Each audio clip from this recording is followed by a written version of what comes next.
अतिशय महत्वाकांक्षी असा उपक्रम ही बहुजन संघटक यांनी सुरू केलाय. आणि खरं म्हणजे एखाद्या उपक्रमात अगदी महिनाभर सातत्य ठेवणं, त्या संदर्भानं महाराष्ट्रभरातल्या वेगवेगळ्या लोकांशी संपर्क करणं, त्यांना दिलेल्या भागांवर व्याख्यान देण्यासाठी संपर्क करणं, ह्या सगळ्या कसरती हे जे आपलं बहुजन संघटक टीमचं सगळं ऍडमिन पॅनल आहे त्यांना करावं लागतं. आणि हा जो अभिनव उपक्रम आहे की संविधानाची ओळख सगळ्यांना झाली पाहिजे, संविधानात ज्या तरतुदी आहेत, जे हक्क अधिकार आहेत ते सगळ्यांपर्यंत पोहोचले पाहिजे, याच्यासाठीची ही जी धडपड आहे, सौमित्र राहुल खांडेकर असतील, बनसोडे सर असतील, सगळ्यांचे खूप कष्ट, टीम बहुजन संघटकचे खूप कष्ट याच्यामध्ये आहे. त्या सगळ्यांना आपण खूप खूप धन्यवाद देऊयात. आणि आजचा जो आपला विषय आहे, आज भाग 16वा आपण इथं घेतोय. भाग 16 या विषयावर आता सांगोपांग चर्चा आपण करणार आहे. तेव्हा चला, सगळ्यांना क्लिअर आवाज येतोय आणि व्हिडिओ सुद्धा स्पष्ट आहे असे कमेंट आलेले आहेत. आपण सुरू करूया. तर आज आपण ज्या भागाविषयी बोलणार आहे किंवा ज्या भागाविषयी चर्चा करणार आहे तो भारतीय संविधानाचा भाग 16 आहे. आणि या पार्ट 16 मध्ये special provisions relating to certain classes असं या भागाचं नाव आहे. Special provisions relating to certain classes. त्याच्यामध्ये हे जे सर्टन क्लासेस आहेत, which are this certain classes, किंवा मराठीत त्याला म्हटलेलं आहे विवक्षित वर्गांसंबंधी विशेष तरतुदी. विवक्षित वर्गांसंबंधी. तर हे विवक्षित वर्ग कुठले आहेत ज्याला संविधानानं क्लासिफाय केलेलं आहे, की हे विशिष्ट वर्ग कोणते आहेत, किंवा हे सर्टन क्लासेस कोणते आहेत की ज्याच्या संदर्भात हे प्रकरण 16 आहे आणि त्याच्या या प्रकरण 16 मध्ये ह्या तरतुदी केलेल्या आहेत. तर एक समजून घ्या की सर्टन क्लासेस मध्ये schedule caste, schedule tribe, Anglo Indian आणि ओबीसी या 4 समूहांचा किंवा भारतीय संसदेला वेळोवेळी वाटेल की हे विवक्षित वर्ग आहेत किंवा दीज आर सर्टन क्लासेस, त्यांचा समावेश या संविधानाच्या तरतुदीमध्ये करण्यात आलेला आहे.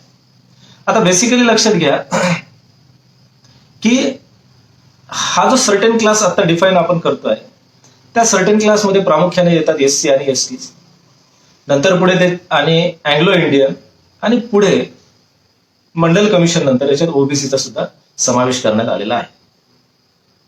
हे प्रकरण वंचित समूहाच्या दृष्टीनं किंवा जे काही मार्जिनल क्लासेस आहेत आपल्या सोसायटीमधले, आपल्या समाजामधले, या भारतीय समाजामधले, त्यांच्या दृष्टीनं हे खूप महत्वाचं प्रकरण आहे.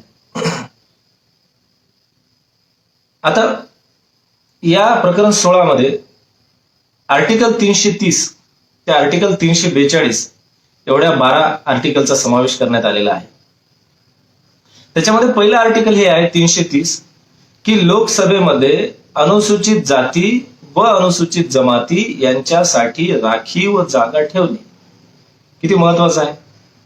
आर्टिकल 30 म्हणते की लोकसभेमध्ये म्हणजे भारताच्या संसदेच्या लोकसभेमध्ये, हाऊसमध्ये अनुसूचित जाती आणि अनुसूचित जमाती यांच्यासाठी राखीव जागा ठेवणे, हे कलम 330 आहे.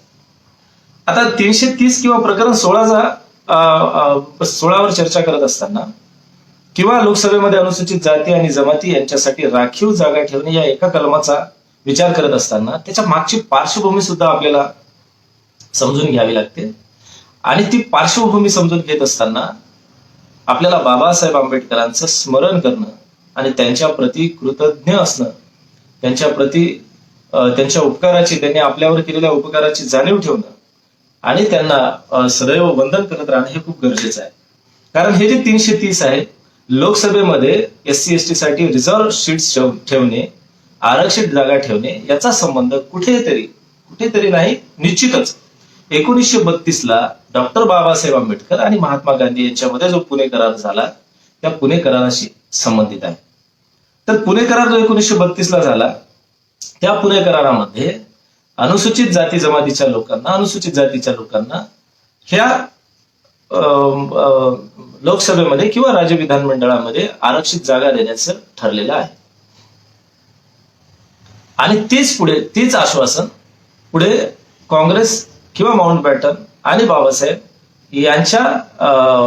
यांच्यातील कम्युनिकेशनमुळे किंवा यांच्यातील संवादामुळे पुढे ते निश्चित झालेलं आहे.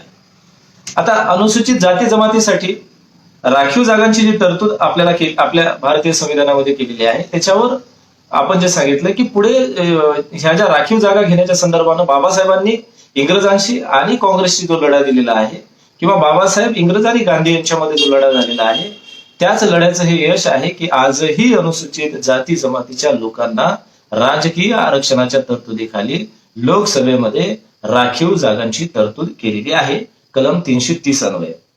तर आता आपल्याकडे किती लोकसभेच्या जागा आहेत? आता आपल्याकडे 545 एवढ्या लोकसभेच्या जागा आहेत. म्हणजे 545 लोकसभा सदस्यांना आपण निवडून देतो. त्यापैकी प्रत्यक्षात 543 जागांसाठी निवडणूक होते आणि 2 जागा ज्या आहेत त्या अँग्लो इंडियन म्हणजे आंग्ल भारतीय या लोकांसाठी राखीव असतात.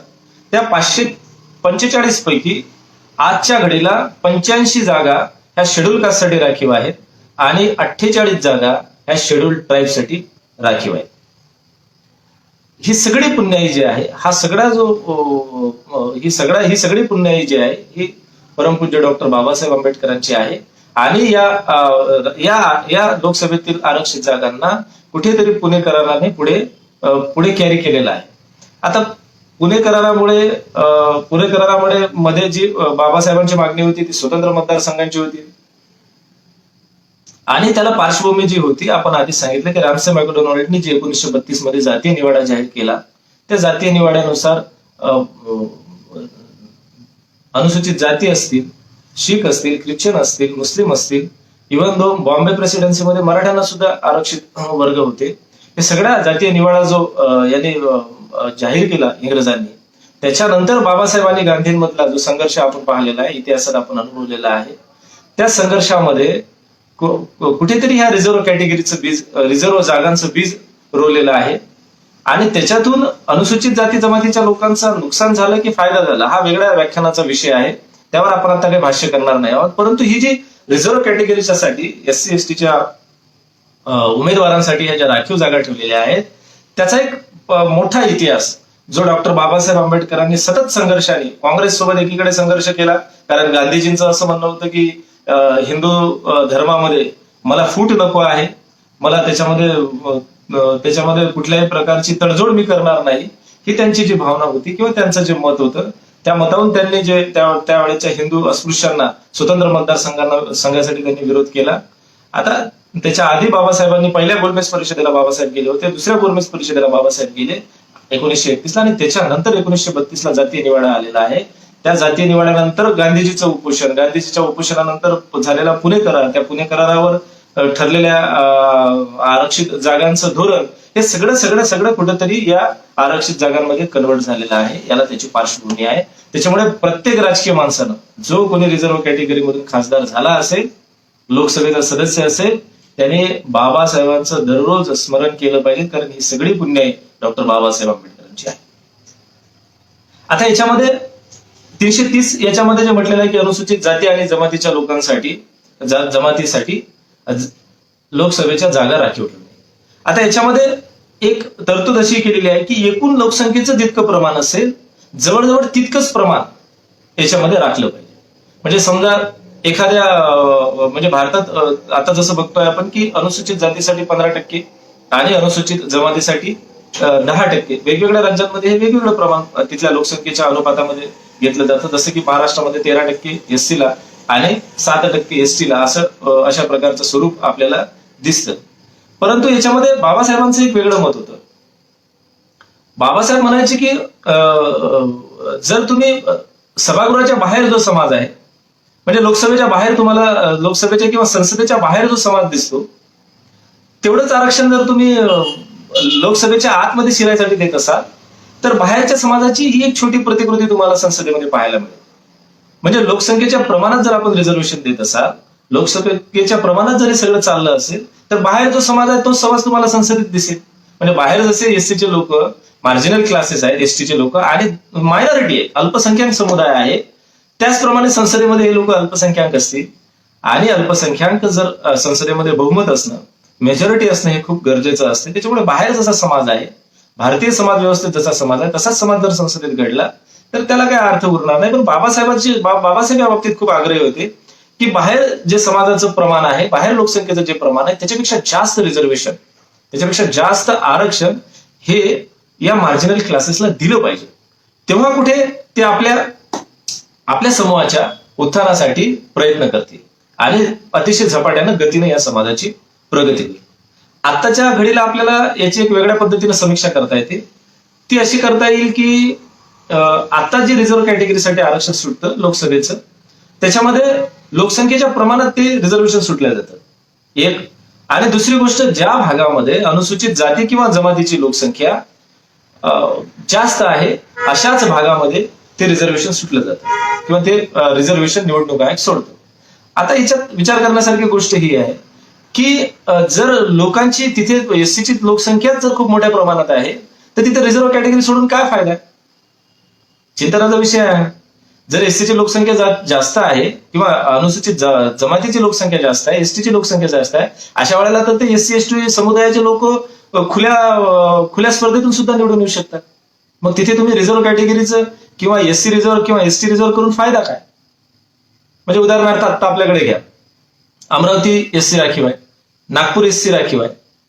मग अशा एससी राखीव सीट्स जर आपण सोडत असू तर अमरावतीत ऑलरेडीच एससीची लोकसंख्या जास्त आहे, नागपुरात ऑलरेडीच एससीची लोकसंख्या जास्त आहे. म्हणजे एखाद्या वेळेला असं होऊ शकतं की तिथे एससीचं रिझर्वेशन न सोडता सुद्धा एससी समुदायाचा व्यक्ती हा निवडून येऊ शकतो. म्हणून आता ज्या पद्धतीनं लोकसंख्येच्या प्रमाणात किंवा जिथे लोकसंख्येचा पर्सेंटेज जास्त आहे तिथे जे रिझर्वेशन सोडण्याची निवडणूक आयोगाची किंवा संसदेची पॉलिसी आहे तिची कुठेतरी समीक्षा होणं गरजेचं आहे.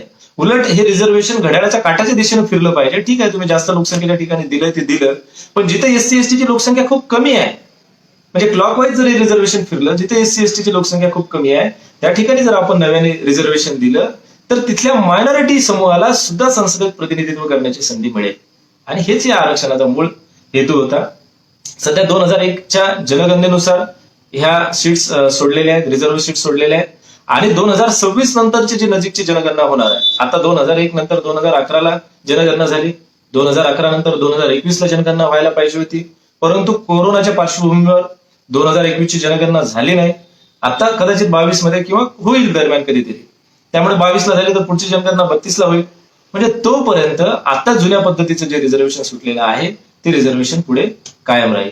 परंतु लोकसंख्येच्या अनुपातामध्ये दिले जाणारं रिझर्वेशन आणि जिथे अनुसूचित जाती जमातीची लोकसंख्या जास्त आहे त्या भागासाठी खास करून दिलं जाणारं रिझर्वेशन, याचा कुठेतरी नव्यानं याचं समीक्षण व्हायला पाहिजे.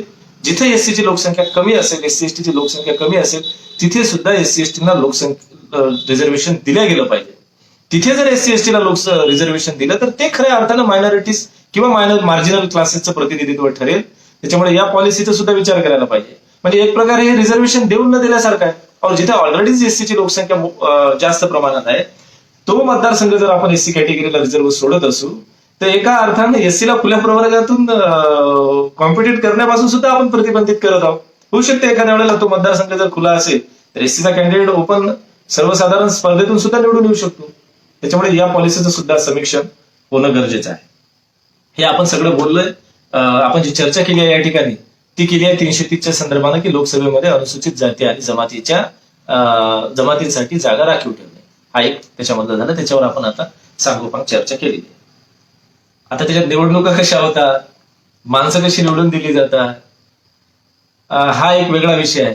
खरं जर 86 ज्या ठिकाणी 86 मेंबर ऑफ पार्लमेंट जिथे निवडून जातात तिथे कधीतरी त्या सभागृहामध्ये, कधीतरी तुम्ही बघा, कधीतरी त्या सभागृहामध्ये 86 मेंबर ऑफ पार्लमेंट जे एससीचे आहेत आणि 48 मेंबर ऑफ पार्लमेंट जे एसटीचे आहेत, कधीतरी तुम्हाला दिसतंय काय की एखाद्या बिल यांनी आणलंय, एखाद्या अनुसूचित जाती जमातीच्या मुद्द्यावर चर्चा तिथं घडून आणली आहे, तिथं काहीही होताना आपल्याला दिसत नाही.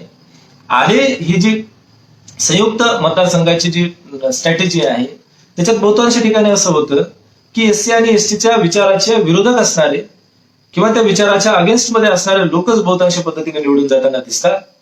आणि हे बसवलेले प्रतिनिधी असल्यामुळे जे खरे एससी एसटीचं प्रतिनिधित्व तिथं असायला पाहिजेत आणि त्याचं प्रतिबिंब आपल्याला उमटायला पाहिजे ते मात्र लोकसभेमध्ये आपल्याला उमटताना दिसत नाही. हे लोकसभेमध्ये राखून ठेवलेल्या जागांचं वास्तव आपल्याला स्वीकारावं लागेल. नंतर पुढचं जे आर्टिकल आहे 331, पुढचं आर्टिकल असं आहे की लोकसभेत आंग्ल भारतीय समाजाचे प्रतिनिधित्व. आंग्ल भारतीय म्हणजे त्याला अँग्लो इंडियन म्हटलेलं आहे की इंग्रज आपल्याकडे आले. आता इंग्रज आपल्याकडे आले परंतु इंग्रज या देशात राहिले नाही. इंग्रजांनी या देशात आपला कारभार केला. या देशात जेवढी त्यांना व्यापार सत्ता उपभोगायची तेवढे उपभोगले आणि इथून निघून गेले.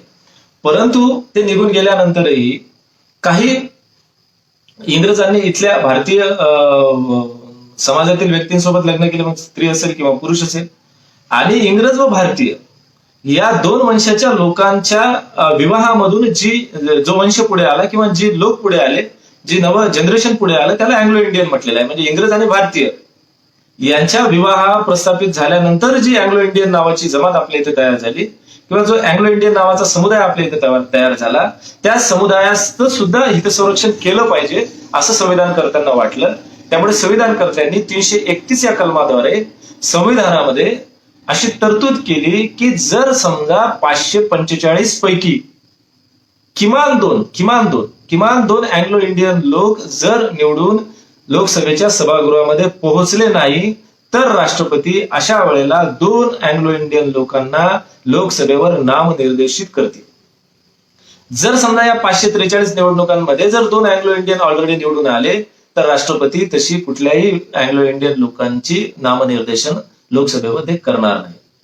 त्याच्यामुळे जो अँग्लो इंडियन समुदाय आहे किंवा आंग्ल भारतीय समुदाय आपण मराठीमध्ये म्हणू त्याच्यासाठी कलम 331 नुसार किंवा आर्टिकल 331 नुसार राष्ट्रपतींना 2 लोकांना लोकसभेवर नामनिर्देशित करण्याचा किंवा लोकसभेवर खासदार म्हणून पाठवण्याचा अधिकार या 331 कलमान्वये देण्यात आलेला आहे.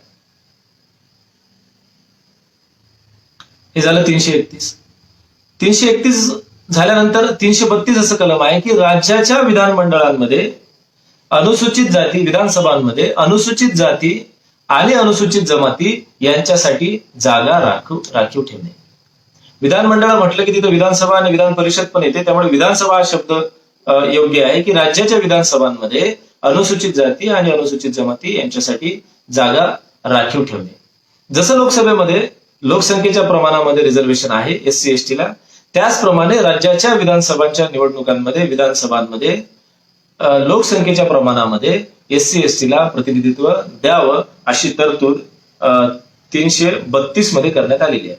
आता आपण बघितलं की 330 मध्ये लोकसभेमध्ये अनुसूचित जाती जमातीसाठी राखीव जागा ठेवणे, 331 मध्ये जर अँग्लो इंडियन समाजाचे प्रतिनिधी निवडणुकांमध्ये निवडून आले नाही तर अँग्लो इंडियनच्या 2 लोकांना राष्ट्रपती हे संसदेमध्ये लोकसभेमध्ये नामनिर्देशित करतील. आणि 332 नुसार राज्याची विधानमंडळ आहेत आणि त्याच्या ज्या विधानसभा आहेत त्या विधानसभांमध्ये सुद्धा लोकसभेच्या पद्धतीनंच लोकसंख्येच्या अनुपातामध्ये एससी एसटी साठी जागा राखीव ठेवण्यात आलेल्या आहेत. या पद्धतीनं राज्याच्या विधानमंडळामध्ये रिझर्वेशन दिलेलं आहे. आता त्याच्यामध्ये पुन्हा तीच गोष्ट आहे जी आपण लोकसभेच्या वेळेला केली की जशी लोकसंख्येच्या प्रमाणामध्ये जे रिझर्वेशन देण्याची तरतूद आहे ती तरतूद कुठेतरी त्या या एससी एसटीच्या जनसमुदायावर अन्याय करणारी आहे. आणि या सगळ्या तरतुदीचा सुद्धा रिझर्व्ह शीट तर हव्याच परंतु त्याचा पुन्हा नव्याने विचार करायला हवा अशी सुद्धा गरज आहे. आता ह्या विधानमंडळामध्ये किंवा विधानसभांमध्ये राज्याच्या विधानसभांमध्ये रिझर्व्ह कॅटेगरीसाठी ह्या सीट सोडताना किंवा एससी एसटीला आरक्षण देताना याच्या वेगवेगळ्या राज्यांमध्ये वेगवेगळ्या कंडिशन्स आहेत, वेगवेगळ्या तरतुदी आहेत. जसं आपण पाहिलं की जम्मू काश्मीरला 370 स्पेशल स्टेटस होतं, आसाम असेल, त्रिपुरा असेल, नागालँड असेल, त्याच्यामधला तिथला बोडोलँड असेल, या वेगवेगळ्या ठिकाणी जी तरतुदी भारतीय संविधानामध्ये सोडलेल्या आहेत की जे आसाम असेल, आसाम मधला जो आरक्षित क्षेत्र असेल, त्याला जे अनुसूचित क्षेत्र केलेले आहे ते क्षेत्र सोडून वगळून इतर जिल्हे, इतर रिझर्वेशन सोडताना काही कंडिशन्स आणि टर्म्स अँड कंडिशन्स भारतीय संविधानामध्ये टाकलेले आहेत. पुन्हा राज्याच्या विधानसभांमध्ये पुन्हा 332 आपण पाहिलं. आता 333 असं आहे की राज्याच्या विधानसभामध्ये आंग्ल भारतीय समाजाचे प्रतिनिधित्व. पुन्हा तेच आलंय आता की जसं लोकसभेमध्ये 331 नुसार आंग्ल भारतीय समाजाच्या प्रतिनिधित्वाचा प्रश्न आहे, तसाच इथे 333 या आर्टिकल नुसार राज्याच्या विधानमंडळामध्ये सुद्धा आंग्ल भारतीय समुदायाला रिझर्वेशन दिलेलं आहे. जसं राज्यपालांना जर वाटलं किंवा राज्याच्या राज्यपालांच्या हे लक्षात आलं की या पर्टिक्युलर एखाद्या विशिष्ट राज्याच्या विधानसभेमध्ये आंग्ल भारतीय समुदायाचा प्रतिनिधी निवडून आलेला नाही, हे राज्यपालांच्या लक्षात आल्यानंतर अशा वेळी राज्यपाल हे किमान एका किंवा फक्त एका अँग्लो इंडियन व्यक्तीला, आंग्ल भारतीय व्यक्तीला हे विधानसभेवर नामनिर्देशित करू शकतात. आपण लोकसभेला पाहिलं की लोकसभेला किमान 2 आंग्ल भारतीय व्यक्तींना नामनिर्देशित करण्याचा राष्ट्रपतींना अधिकार आहे. तसाच राज्यामध्ये राज्यपालांना सुद्धा जर अँग्लो इंडियन समूहाचा प्रतिनिधी निवडणुकांमधून निवडून आला नसेल तर किमान एका प्रतिनिधीला राज्यपाल हे राज्याच्या विधानसभेमध्ये आमदार म्हणून नामनिर्देशित करू शकतात. हे झालं कलम 333. आता 334 कलम काय म्हणतं या 16व्या प्रकरणातलं, हे खूप मजेशीर कलम आहे आणि त्याचा विपर्यास पण कधी कधी केला जातो. त्याच्यात असं म्हटलेलं आहे की राखीव जागा व विशेष प्रतिनिधित्व 10 वर्षानंतर समाप्त होईल. म्हणजे सुरुवातीला ज्या वेळेला हे राजकीय आरक्षण दिलं गेलं, लोकसभेमध्ये असेल किंवा विधानसभेमध्ये असेल, हे जे राजकीय आरक्षण दिलं गेलं त्यावेळेला 1950 ला आपण हे संविधान स्वीकारलं. त्यावेळेला अशी तरतूद होती की 10 वर्षांपर्यंत हे राजकीय आरक्षण लोकसभेमध्ये आणि राज्यांच्या विधानसभेमध्ये सुरू राहील. परंतु त्याच्यामध्ये आणखी एक होतं, त्याच्यामध्येच कलम 334 मध्ये अशी तरतूद केलेली आहे की जर संसदेला वाटलं, संसदेच्या असं लक्षात आलं की अजूनही या समुदायाला आरक्षण देण्याची गरज आहे, अजूनही हे समुदाय सर्वसाधारण मतदारसंघातून निवडून येऊ शकत नाही, त्यांना आरक्षित जागा सोडणं गरजेचं आहे असं संसदेला वाटलं आणि संसदेनं तसा कायदा केला, तर संसद ही 334 या आर्टिकल मध्ये सुधारणा करू शकते आणि हा जो लोकसभेमध्ये आणि विधानसभेमध्ये आरक्षित जागा सोडण्याचा SC ST आणि अँग्लो इंडियन्स यांना हा जो आरक्षित जागा सोडण्याची तरतूद आहे, या तरतुदीला वाढ देऊ शकते. संसदेला तसा अधिकार भारतीय संविधानानंच दिलेला आहे. त्यामुळे आता भारतीय संविधानामध्ये ही तरतूद केलेली आहे की राखीव जागा व विशेष प्रतिनिधित्व हे 70 वर्षांपर्यंत समाप्त होणे. म्हणजे दरवेळेला 10 वर्षांनी ही तरतूद वाढवलेली आहे. याला काय कारण आहे 10 वर्षांनी ही तरतूद वाढवायला? संसदेला असं का वाटतं की ही तरतूद द्यायला पाहिजे? कारण भारतीय समाज व्यवस्थेचं जे वास्तव आहे, जळजळीत वास्तव त्याला म्हणूया आपण, की इथं जाती व्यवस्था आहे. जाती व्यवस्थाच नाही, नुसतं तर जातीची उतरंड आहे. या जातीच्या उतरंडीमध्ये अनुसूचित जमाती समुदायाचे जे लोक आहेत त्यांचं आजही सातत्यानं शोषण होतं आणि या राजकीय प्रवाहामध्ये किंवा या राजकीय घडामोडीमध्ये आजही या समुदायाचे लोक खुल्या प्रवर्गातून निवडून येतील किंवा त्यांना निवडून येण्याची संधी मिळेल एवढी प्रगल्भता भारतीय समाजामध्ये आलेली नाही असं संसदेला वेळोवेळी वाटतं. त्याच्याचमुळे दरवेळेला 10 वर्षांनी ही तरतूद वाढवून दिल्या जाते. आता याच तरतुदीचा आधार घेऊन काय अर्धवट शिकलेले लोक काय करतात किंवा काय उंटावरचे शहाणे नेहमी काय सांगतात, भारतीय संविधानामध्ये तर फक्त 10 वर्षासाठी सगळ्या प्रकारच्या आरक्षणाची तरतूद होती. पण ते 10 वर्षाच्या ज्या आरक्षणाची तरतूद होती किंवा त्या 10 वर्षाच्या आरक्षणाच्या संदर्भानं जे संविधानकर्त्यांनी भाष्य केलं होतं ते फक्त राजकीय आरक्षणाच्या संदर्भानं होतं. परंतु त्यासोबतच त्याच्यामध्ये असं आणखी एक बोंब होती की जर संसदेला वाटलं की हे आरक्षण आणखी काही काळ वाढवायला पाहिजे तर हे आरक्षण पुढे कितीही काळ वाढवण्याचा अधिकार भारतीय संसदेला आहे. आणि लक्षात घ्या की एकूण लोकसंख्येच्या SC ST ची लोकसंख्या सुमारे 25% आहे.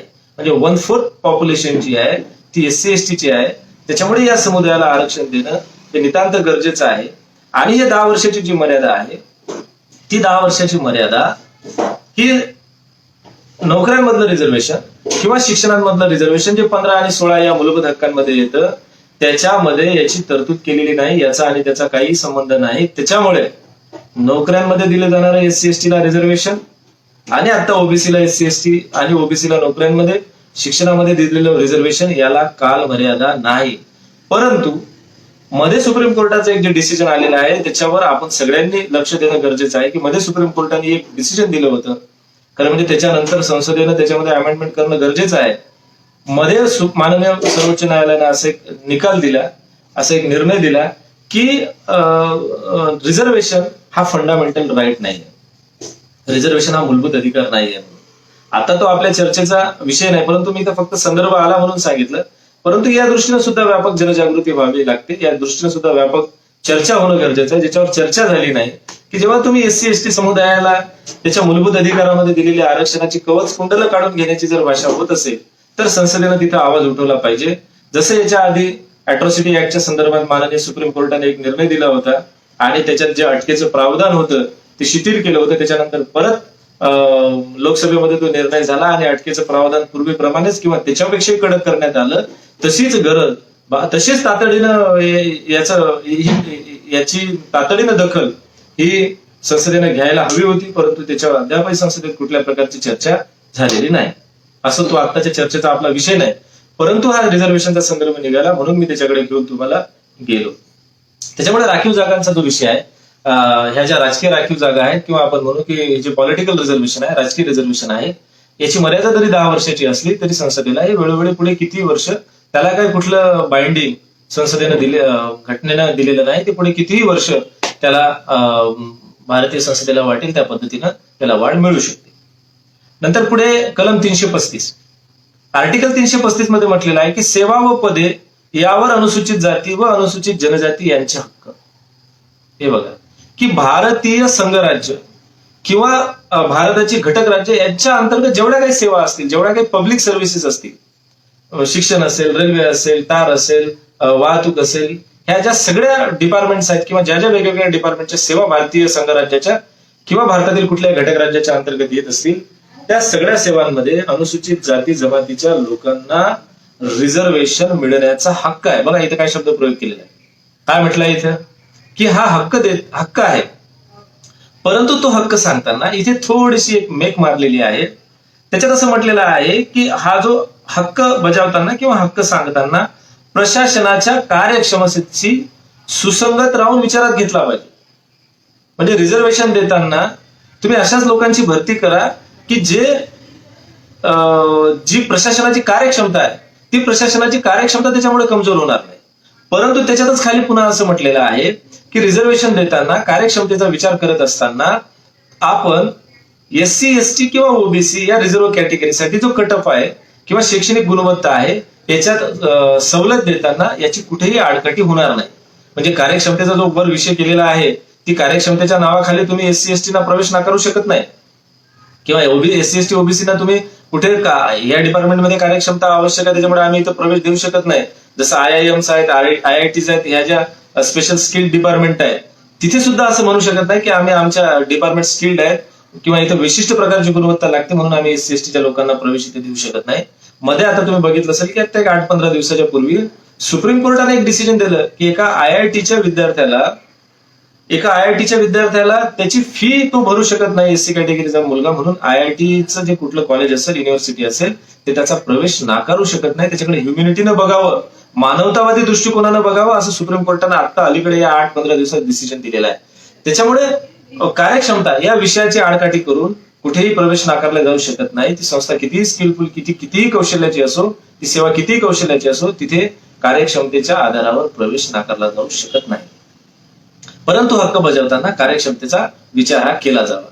आणि हे बघा की गेल्या अनेक वर्षांमध्ये 1950 पासून जी रिझर्वेशन पॉलिसी आपल्याकडे सुरू आहे, सेवांमध्ये जे रिझर्वेशन दिलं जातं, वेगवेगळ्या नोकऱ्यांमध्ये जे रिझर्वेशन दिलं जातं, त्याच्यामधून बाहेर पडणारे जे SC ST चे लोक आहेत किंवा आता OBCचे लोक आहेत त्यांनी आपली कार्यक्षमता सिद्ध केली आहे, त्यांनी उत्कृष्ट पद्धतीनं कार्य केलेलं आहे. आणि आता रिझर्वेशनचा जर विचार केला तर आता रिझर्व्ह कॅटेगरीची मुलं आणि ओपन कॅटेगरीचे विद्यार्थी यांच्यामध्ये फरकच किती उरतो. उलट तुम्ही नोटीस करा की आता जे आर्थिक आधारावर रिझर्वेशन माननीय संसदेनं दिलेलं आहे त्या 10% सवर्णांना रिझर्वेशन दिलेलं आहे, त्या रिझर्वेशन मध्येचा सुद्धा कट ऑफ हा SC ST पेक्षा कितीतरी कमी असतो. EWS त्याला जे म्हणतो आपण, इकॉनॉमिकली वेकर सेक्शन, आणि हे रिझर्वेशन सवर्ण जातीच्या मुलांना दिलं जातं 10%. त्याचा कट ऑफ हा SC ST पेक्षा कमी असतो. तुम्ही कुठल्याही ब्रँचचा बघा, कुठल्याही ब्रँचचा, मी हे ओपन चॅलेंज करतोय तुम्हाला, तुम्ही कुठल्याही ब्रँचचा तपासा किंवा कुठल्याही महाराष्ट्रातल्या प्रशासकीय सेवांच्या भरतीचा तपासा, EWSS चा कट ऑफ जो असतो, म्हणजे EWSS मध्ये ज्या मुलांना प्रवेश मिळतं ते SC ST पेक्षाही कितीतरी मार्क्स त्यांना कमी असतात. म्हणजे SC STच्या लोकांनी रिझर्व्ह कॅटेगरीमधून प्रशासनामध्ये येऊन, सेवांमध्ये येऊन आपली कार्यक्षमता सिद्ध केलेली आहे. नंतर पुढचं आहे आर्टिकल 336 कलम 336. त्याच्यामध्ये असं म्हटलं आहे की विवक्षित सेवांमध्ये आंग्ल भारतीय समाजाकरता विशेष तरतूद. ज्या विवक्षित सेवा आहेत, म्हणजे ज्या संघराज्याला किंवा राज्याला असं वाटतं की ह्या स्पेशल सेवा आहेत किंवा आपण म्हणूया त्याला ज्या उच्च सेवा आहेत, जसं त्या काळात इंग्रजाच्या काळामध्ये रेल्वे ही होती, डाक होती, तार होती, ह्या सेवा ज्या होत्या ह्या त्यावेळेला उच्च दर्जाच्या सेवा समजल्या जायच्या. आता समजा IS कॅडर आहे वगैरे किंवा IRS आहे, या सगळ्या सेवांमध्ये सुद्धा आंग्ल भारतीय समाजाला रिझर्वेशन दिल्या जावं. म्हणजे आंग्ल भारतीय समाजाला जे 15 ऑगस्ट 1947 पूर्वी ज्या पद्धतीने नियुक्त्या केल्या जायच्या, म्हणजे ज्या वेळेला इंग्रजांचं किंवा ब्रिटिशांचं राज्य होतं त्यावेळेला आंग्ल भारतीय किंवा अँग्लो इंडियन लोकांना ज्या पद्धतीनं स्पेशल सर्व्हिसेसमध्ये नियुक्त्या दिल्या जायच्या, त्याच पद्धतीनं 1948 नंतर म्हणजेच 50 नंतर सुद्धा त्याच पद्धतीनं या नियुक्त्या दिल्या जाव्या अशी तरतूद त्याच्यामध्ये केलेली आहे. आणि दर 2 वर्षांनी या राखून ठेवलेल्या ज्या जागा आहेत किंवा ह्या अँग्लो इंडियनसाठी ज्या राखून ठेवलेल्या तरतुदी आहेत त्याचं दर 2 वर्षांनी समीक्षण करावं आणि 10 वर्षाच्या अखेरीस, म्हणजे संविधान अंमलात आल्यापासून 10 वर्षाच्या अखेरीस अशा प्रकारच्या सवलती देणं बंद करा अशी त्याच्यात अपेक्षा होती. परंतु अजूनही अँग्लो इंडियन समाजाच्या ज्या सवलती आहेत त्या बंद केलेल्या नाहीत. आता स्पेशल सर्व्हिसेस किंवा असं काही राहिलेलं नाही. सगळ्या सर्व्हिसेसमध्ये त्या कॉम्पिटेटिव्ह एक्झामनं सगळ्यांना संधी मिळतं. त्याच्यात SC ST ला जे काही OBC ला रिझर्वेशन आहे ते रिझर्वेशन मिळतं. त्याच्यामध्ये महिलांना जे पद्धतीचं रिझर्वेशन आहे ते मिळतं. अँग्लो इंडियन लोकांना जे रिझर्वेशन आहे ते रिझर्वेशन मिळतं. पूर्वी जम्मू काश्मीर या स्टेटच्या लोकांना स्पेशल रिझर्वेशन होतं, ते सुद्धा मिळायचं. म्हणजे ह्या सगळ्या तरतुदी ज्या संविधानाच्या वेळेला होत्या त्या तरतुदी आजही सुरू आहेत. म्हणून 336 मध्ये जे म्हटलं होतं की स्पेशल सर्व्हिसेसमध्ये अँग्लो इंडियन लोकांना जे 1947 पूर्वी 15 ऑगस्ट 1947 पूर्वी ज्या पद्धतीनं रिझर्वेशन दिलं जायचं त्याच पद्धतीनं पुढे सुद्धा सुरू ठेवावं अशी तरतूद कलम 336 अन्वये केलेली आहे.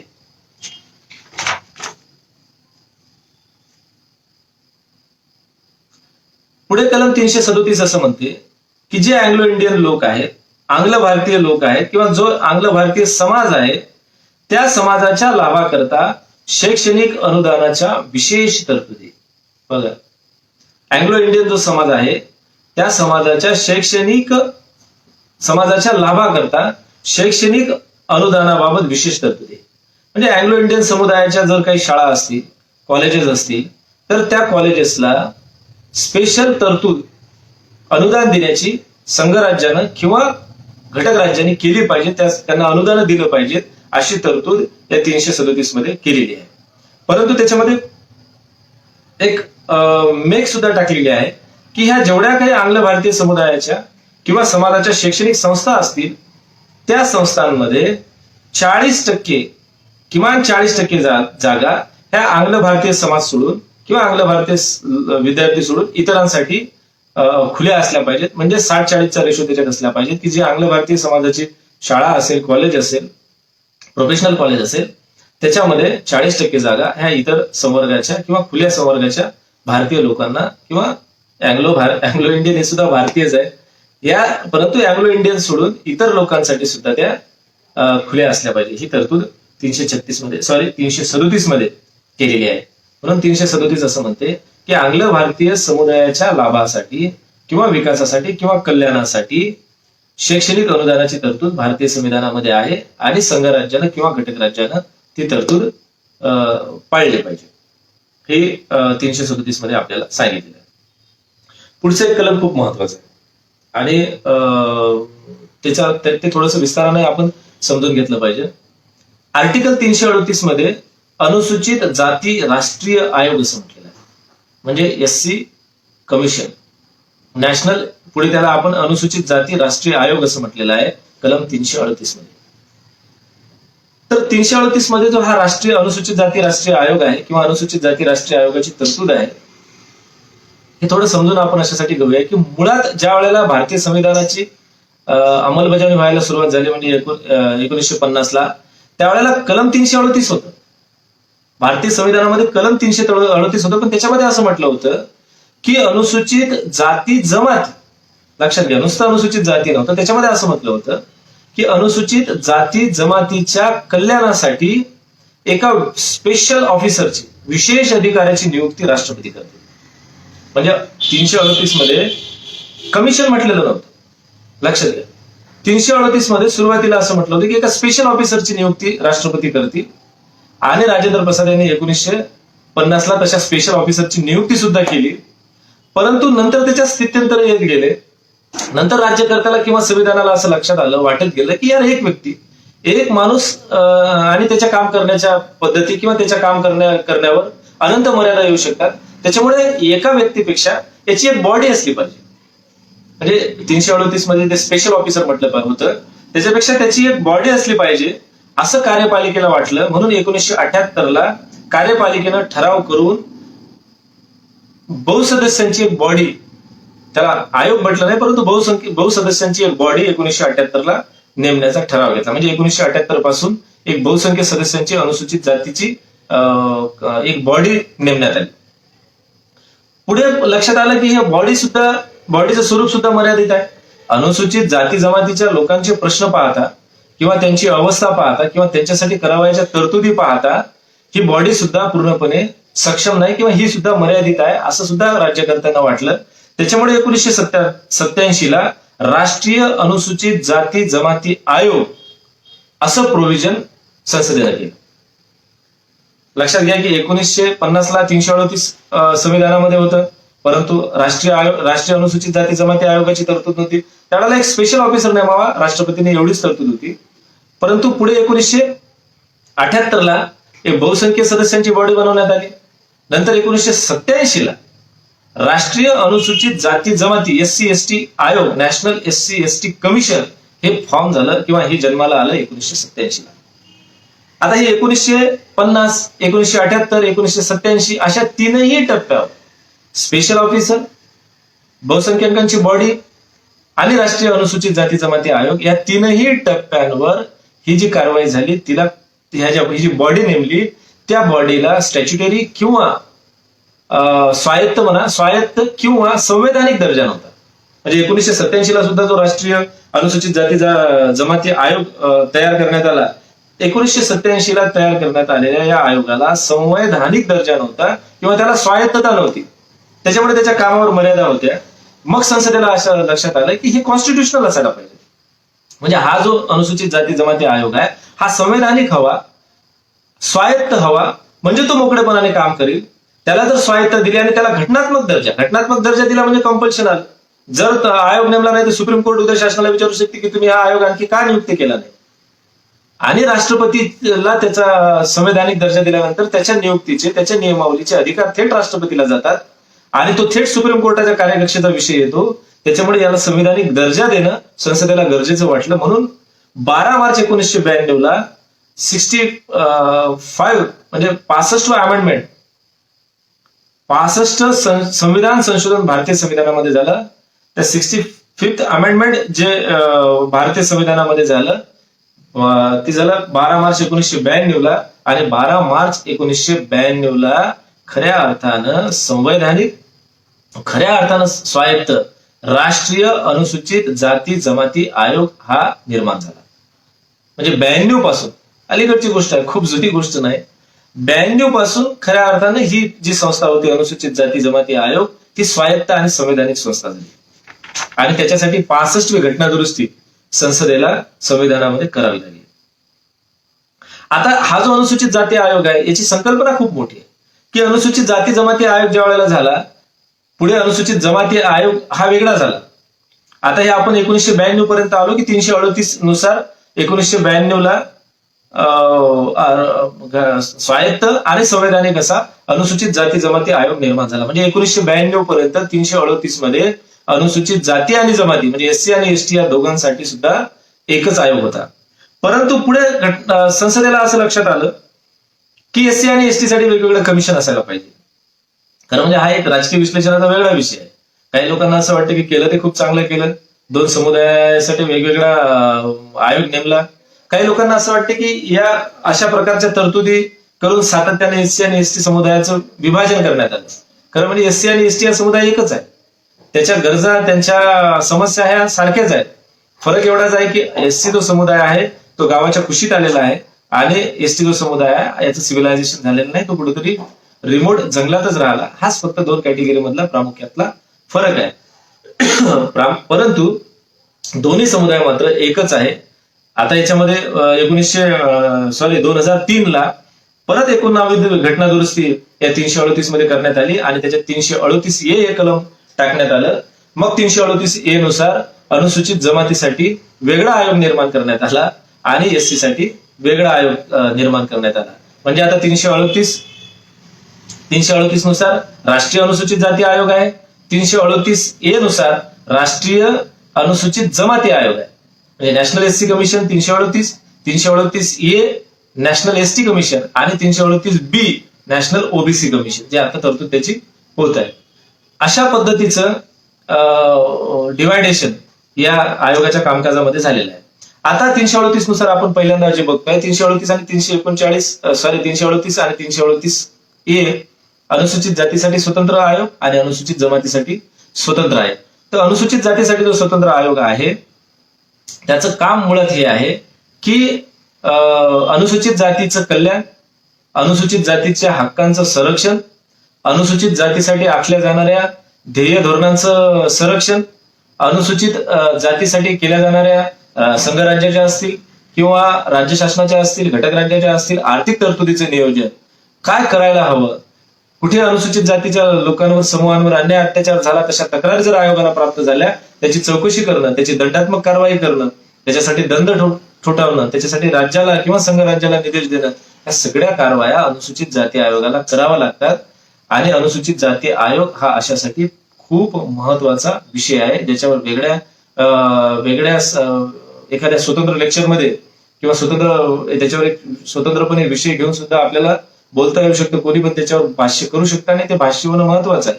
हा इतका महत्वाचा विषय एससी एसटी कमिशनचा आहे. त्याच्यामुळे आता ही जी एससी एसटी कमिशन आहे दोघंही एक सारखेच आपण त्याचं बघूया. दोघांमध्ये सारख्याच पद्धतीने आपण चर्चा करूया की 338 आणि 338A की हे जे कमिशन एससी एसटी कमिशन स्वतंत्रपणे नेमण्याचा जो अधिकार आहे तो संसदेनं कायदा करून राष्ट्रपतीला तो अधिकार दिलेला आहे. म्हणजे एससी एसटी कमिशनचे अध्यक्ष, उपाध्यक्ष आणि त्याचे सदस्य हे नियुक्त करण्याचा अधिकार भारताच्या राष्ट्रपतीला. खूप मोठी गोष्ट आहे. म्हणजे भारताचे राष्ट्रपती हे एससी एसटी कमिशनला एक अध्यक्ष, एक उपाध्यक्ष आणि 3 सदस्य असे एससी एसटी कमिशनचे म्हणजे एससीच्या कमिशनचे 5 आणि एसटीच्या कमिशनचे 5 असा स्वतंत्रपणे वेगळी अधिसूचना काढून सदस्य पदाधिकारी नेमण्याचा अधिकार राष्ट्रपतीला आहे. त्याचे वेतन, भत्ते व सेवेच्या शर्ती ठरवण्याचा अधिकार राष्ट्रपतीला आहे. त्यांचा कार्यकाळ किती दिवसापर्यंत ते पदावर राहतील त्याचा अधिकार राष्ट्रपतींना आहे. म्हणजे एससी एसटी कमिशनचं जे फॉर्मेशन आहे त्याचे सर्व अधिकार हे आपल्या देशाचे महामहिम राष्ट्रपती यांना आहे. आता एससी एसटी कमिशन आहे काय, तर एससी एसटी कमिशन हे सामान्यपणे एका दिवाणी न्यायालयासारखं काम करते. म्हणजे एक न्यायालय आहे, थोडक्यात असं म्हणूया आपण की ते न्यायालय आहे, एक दिवाणी न्यायालय आहे. म्हणजे दिवाणी न्यायालयाला जसे अधिकार असतात तसेच अधिकार एससी एसटी कमिशनला असतात. मग कोणा एससी एसटीच्या समुदायावर अन्याय अत्याचार झाले असतील, त्यांच्या आर्थिक तरतुदीची पळवण्यात आलेल्या असतील, त्यांच्या हक्क संविधानाने त्यांना जे हक्क अधिकार दिलेले आहेत त्या हक्क अधिकाराचं हनन झालेलं असेल आणि हे हनन करताना व्यक्ती किंवा संस्था नाही तर हनन करताना राज्य जर त्याच्या विरोधात असेल तर राज्याच्या विरोधात सुद्धा अहवाल देण्याचा किंवा राज्याला सुद्धा सूचना करण्याचा अधिकार एससी एसटी कमिशनला आहे. त्याच्यामुळे एससी एसटी कमिशन हे केंद्र शासनाला किंवा राज्य शासनाला अनुसूचित जाती जमातीच्या भल्यासाठी काय करायला पाहिजे, कुठली ध्येय धोरणं ठरवायला पाहिजे आणि अनुसूचित जाती जमातीची देशामध्ये काय परिस्थिती आहे, अनुसूचित जाती जमातीची राज्यांमध्ये काय परिस्थिती आहे, आर्थिक परिस्थिती असेल, राजकीय परिस्थिती असेल, सामाजिक परिस्थिती असेल, शैक्षणिक परिस्थिती असेल, काय परिस्थिती आहे त्याच्यावर अहवाल तयार करतं आणि नियमितपणे हा अहवाल तयार करून दरवर्षी हा अहवाल भारताच्या राष्ट्रपतींना दिला जातो. त्या अहवालामध्ये जे काही शिफारसी केलेल्या असतील त्या शिफारसीच्या दृष्टीने राष्ट्रपती स्वतःची मतं किंवा त्या शिफारसी मान्य करतात किंवा शिफारसी फेटाळतात. आणि नुसता राष्ट्रपतींकडे हा अहवाल सादर होत नाही तर गांभीर्यानं बघा, या आयोगाचं गांभीर्य बघा किंवा आयोगाचं महत्व बघा. देशाच्या संसदेमध्ये सुद्धा, दोन्ही सभागृहामध्ये, संसदेमध्ये सुद्धा हा अनुसूचित जाती जमाती आयोगाने दिलेला अहवाल सादर केला जातो, त्याच्यावर चर्चा होतं आणि त्या आयोगाने केलेल्या ज्या शिफारसी असतात त्या शिफारसी स्वीकारल्या जातात आणि मग संसदेनं पारित केलेल्या शिफारसी किंवा संसदेनं स्वीकारलेल्या शिफारसी या केंद्र शासन असो का राज्य शासन असो त्याला बंधनकारक असतात. एवढा महत्वाचा हा आयोग आहे. आणि या आयोग स्वायत्त असल्यामुळे आयोग स्वतःचं कामकाज करण्यासाठी कार्यपद्धती स्वतः ठरवतो. त्याच्यावर कोणाचंही नियंत्रण नाही, कुठलेही सरकार त्याच्यावर नियंत्रण ठेवू शकत नाही किंवा कुठलेही सरकार त्याला जोर जबरदस्ती करू शकत नाही. आता हे मी सांगितलं की हे दिवाणी न्यायालय पद्धतीने काम करतं. मग दिवाणी न्यायालयाचं काय काम आहे? साक्षी तपासणे, पुरावे तपासणे, समन्स काढणे, कोणाला हजर करणे, व्यक्ती असेल, संस्था असेल, शासन असेल त्याच्या विरुद्ध समन्स काढणे, त्याची न्यायालयात ज्या पद्धतीने सुनावणी चालते, एखाद्या प्रकरणाची एखादी तक्रार आली असेल तर त्या पद्धतीची सुनावणी आयोगापुढे चालते. आयोग वेगवेगळे अभ्यासगट नेमू शकते, ते अभ्यासगट वेगवेगळ्या परिस्थितींवर चर्चा करून आपला अहवाल आयोगाला देत असतात. अशा पद्धतीचं कामकाज या आयोगाचं चालतं, अनुसूचित जाती जमाती आयोगाचं. जसा राष्ट्रीय अनुसूचित जाती जमाती आयोग असतो त्याच पद्धतीने राज्यांनी सुद्धा आपल्या राज्यांमध्ये अनुसूचित जाती जमाती आयोग केलेला आहे.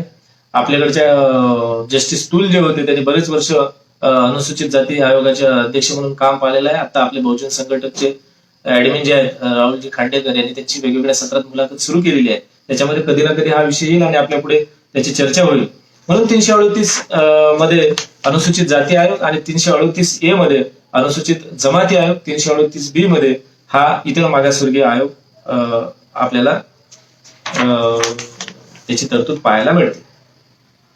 339 मध्ये जे आहे की अनुसूचित क्षेत्राचे प्रशासन व अनुसूचित जमातीचे कल्याण कार्य यावर संघ राज्याचे नियंत्रण.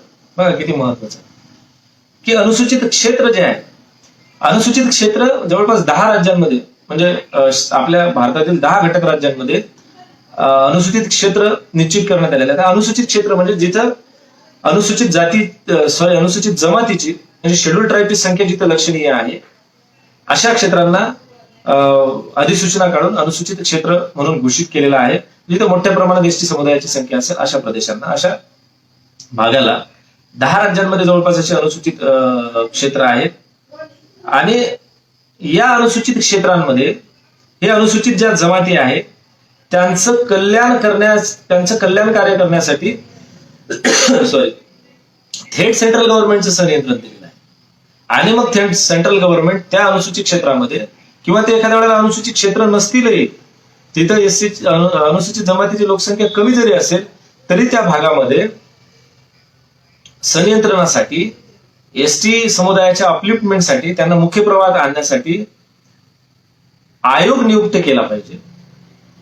आणि त्या आयोगाच्या शिफारसी ज्या आहेत त्या आयोगाच्या शिफारसी केंद्र शासनाला आणि राज्य शासनाला बंधनकारक ठेवला पाहिजे अशी तरतूद या 339 मध्ये केलेली आहे. आणि या कलमाच्या आधारे पहिल्यांदा 1960 ला अहवाल देण्यासाठी असा एक आयोग नेमण्यात आला, ज्याचं UN डेबर हे त्याचे अध्यक्ष होते. 1960 ला पहिल्यांदा ज्या वेळेला असं कमिशन केंद्र शासनाने नेमलं त्यावेळेला. आणि 2002 ला सुद्धा असा आयोग नेमण्यात आला होता या तरतुदीच्या अधीन राहून, ज्याचे दिलीप सिंग भुरिया हे त्याचे अध्यक्ष होते. त्यांनी सुद्धा तसा अहवाल दिलेला आहे. म्हणून 339 मध्ये अनुसूचित क्षेत्राचं प्रशासन आणि अनुसूचित जनजाती संबंधीचे कल्याणकारी कार्य यावर संघ राज्याचे थेट नियंत्रण राहील. आणि असं नियंत्रण ठेवण्यासाठी संघ राज्य वेळोवेळी आयोग नेमिल आणि त्या आयोगाचा अहवाल त्या घटक राज्यांना त्या अनुसूचित क्षेत्रातील आणि अनुसूचित जमातीच्या लोकांच्या कल्याणासाठी बंधनकारक असेल, असं कलम 339 मध्ये सांगितलेलं आहे. 340 जो आहे तो परत एक कळीचा मुद्दा आहे, ज्याचा आता आपण वेळोवेळी ज्याच्यावर चर्चा होताना आपण पाहिले असेल की मागासवर्गीयांच्या स्थितीचे अन्वेषण करण्यासाठी आयोगाची नियुक्ती. म्हणजे मागासवर्गीयांची स्थिती काय आहे, त्याची शैक्षणिक आणि सामाजिक स्थिती काय आहे, त्यांची आर्थिक स्थिती काय आहे याचं अन्वेषण करण्यासाठी मागासवर्गीय आयोग, बॅकवर्ड क्लास कमिशन आपण त्याला म्हणूया, की मागासवर्गीय आयोग नेमण्याची तरतूद कलम 340 मध्ये भारतीय संविधानामध्ये करून ठेवलेली आहे. म्हणून कलम 340 अंतर्गत मागासवर्गीय आयोग नेमण्याचा अधिकार हा केंद्र शासनाला आहे. आता मराठा रिझर्वेशन मध्ये हा मुद्दा सुप्रीम कोर्टाच्या डिसिजन मध्ये आलेला आहे की राज्यांना तो अधिकारच नाही. जी घटना दुरुस्ती आता 340 मध्ये सुद्धा भारतीय संसदेनं अलीकडे या एनडीए सरकारनं एनडीए 2 सरकारनं तशी एनडीए 2.0 तशी तरतूद केलेली आहे की राज्यांना जो मागासवर्गीय आयोग नेमण्याचा अधिकार नव्हता, आता परत त्यांनी तशी अमेंडमेंट केलेली आहे. याच्यात बऱ्याच घडामोडी चालू आहेत, त्याच्यावर आपल्याला वेगळ्या पद्धतीने चर्चा करता येईल. परंतु 340 मध्ये मागासवर्गीय आयोग नेमण्याचा अधिकार भारतीय संसदेला आहे आणि मग तो मागासवर्गीय आयोग ह्या मागासवर्गीय जातींमधील समुदायांची काय परिस्थिती आहे, शैक्षणिक असेल, सामाजिक असेल, आणि त्या परिस्थितीवर भाष्य करण्याचा किंवा त्या परिस्थितीसाठी तरतुदी करण्याचा अधिकार, मग ते रिझर्वेशन असेल, वेगवेगळ्या प्रकारची अनुदानं असतील, वेगवेगळ्या प्रकारच्या संस्था असतील, या सगळ्या निर्माण करण्याचं घटक राज्यांना किंवा केंद्र शासनांना शिफारसी या आयोगावर होतात. सगळ्यात पहिल्यांदा 1951 ला काकासाहेब कालेलकर आयोग आला. त्या आयोगाचं पुढे काय झालं, कुठल्याही प्रकारची कारवाई त्याच्यावर झालेली नाही. त्यांनी काय अशा विशेष तरतुदी त्याच्यावर शासनाने केल्या नाहीत. परंतु या 340 कलमांतर्गत एक खूप मोठं क्रांतिकारी घटना आपल्या देशात झालेली आहे की 1989 ला जे मंडल कमिशन नेमलं, त्या मंडल कमिशननं 27% इतकं आरक्षण नोकऱ्यांमध्ये आणि शिक्षणामध्ये हे ओबीसी कॅटेगरीला दिलं जावं, हा क्रांतिकारी शिफारस केली. आणि त्यावेळेच्या व्हीपी सिंग सरकारनं ती क्रांतिकारी शिफारस मान्य केली आणि 27% ओबीसींना रिझर्वेशनची तरतूद शिक्षणामध्ये आणि नोकऱ्यांमध्ये या 340 कलमान्वये प्राप्त झालेली आहे. म्हणून माझ्या ओबीसी बांधवांनो, बाबासाहेबांनी तुमच्या वाट्याचं पण करून ठेवलेलं आहे. तुमच्यासाठी पण बाबासाहेबांना प्रगतीच्या संधी किंवा प्रगतीची दारं उघडलेली आहे. त्याच्यामुळे ओबीसी समुदाय जितक्या लवकर होईल तितक्या लवकर आंबेडकराईट होणं, बाबासाहेबांच्या वाटेवर जाणं, बाबासाहेबांच्या विचाराच्या वाटेवर येणं हे गरजेचं आहे. त्यामुळे ओबीसीचे सुद्धा उद्धार करते, ओबीसीच्या सुद्धा प्रगतीचे मार्गदाता असं आपण म्हणूया, ते बाबासाहेब आंबेडकरच ठरतात. पुढचं कलम आहे 341. 341 मध्ये अनुसूचित जाती एवढं म्हटलेलं आहे की अनुसूचित जाती, त्या भारताचे जे राष्ट्रपती आहेत त्या राष्ट्रपतीला राज्यपालाच्या शिफारसीवरून अनुसूचित जातीमध्ये त्या राज्यातील एखाद्या अनुसूचित जातीला किंवा समूहाला अनुसूचित जातीमध्ये समाविष्ट करण्याचा अधिकार आहे, किंवा राज्याची जी अनुसूचित जातीची यादी आहे त्या यादीमधून एखाद्या जातीला वगळण्याचा अधिकार अनुसूचित जातीला आहे, राष्ट्रपतींना आहे. परंतु एखाद्या राज्याच्या संदर्भात तसं करत असताना ते राज्यपालाचा सल्ला घेऊ शकतात. आणि संसद कायद्याद्वारे संसदेला असं वाटलं तर संसद सुद्धा कायदा करून राष्ट्रपतींकडे त्याची शिफारस करू शकते आणि त्याच्यामध्ये एससी कॅटेगरीमध्ये किंवा एससीचा जो संवर्ग आहे त्याच्यामध्ये इतर आणखी एखाद्या जातीचा, एससीच्या जातीचा समावेश होऊ शकतो. नंतर कलम 342 जे आता ह्या आपल्या आजच्या प्रकरणात सगळ्यात शेवटचा आर्टिकल आहे 342, त्याला म्हटलेलं आहे अनुसूचित जमाती.